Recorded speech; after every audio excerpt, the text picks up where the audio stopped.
మరి అన్న పూరి జగన్నాథ్ నీకు పూరి జగన్నాథ్ ఆయన ది గ్రేట్ డైరెక్టర్ మరి ఆయన సినిమా నీకు కానిస్టేబుల్ పాత్ర ఇస్తాము టెంపర్ లో అని చెప్పినప్పుడు నువ్వు ఎందుకు తిరస్కరించినావు? ఇక్కడ కూడా హెడ్ కానిస్టేబుల్ పోలీసే కదా, ఇక్కడ కూడా పాత్ర. పూరి జగన్నాథ్ గారు ఇప్పుడున్న తరంలో top most director, one of the గొప్ప రైటర్, గొప్ప దర్శకుడు. ఇలాగేసి నేను ఇప్పుడు స్టార్ట్ చేస్తున్నాను, ఒక 4 నెలలు సినిమా రిలీజ్ చేస్తానని అలా చేసేయడం. భారీ బడ్జెట్, ఏ బడ్జెట్ సరే ఇట్లు కొట్టడం అనేది ఆయన చెల్లిందమ్మ. అటువంటి పూరి జగన్నాథ్ గారు హెడ్ కానిస్టేబుల్ వెంకటరామయ్య అనేది ఇప్పుడు నీకు ఆయన టెంపర్ తీసే టైంలో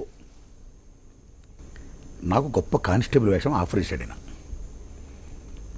ఓకే అమ్మ.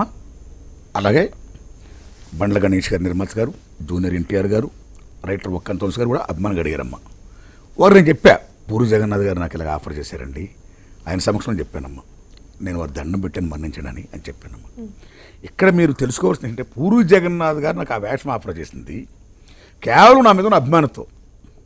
ఏంటి, నారాయణమూర్తి డిఫరెంట్ క్యారెక్టర్స్లో చాలా బాగుంటాడు, ఆయనతో ఈ రకమైన క్యారెక్టర్ ఇచ్చి రకరకాల క్యారెక్టర్ ఇస్తే చాలా బాగుంటుంది, మంచి క్యారెక్టర్ అయినా అని ఒక బ్రేక్ ఇవ్వడం కోసం నా మీద ఉన్న అభిమానంతో ఈ ఆఫాడు.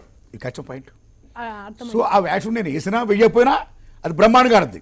అది మంచి కథ, ఆయన గొప్ప దర్శకుడు, అక్కడ జూనియర్ ఎన్టీఆర్, బండ్ల గణేష్ గారు, రైట్.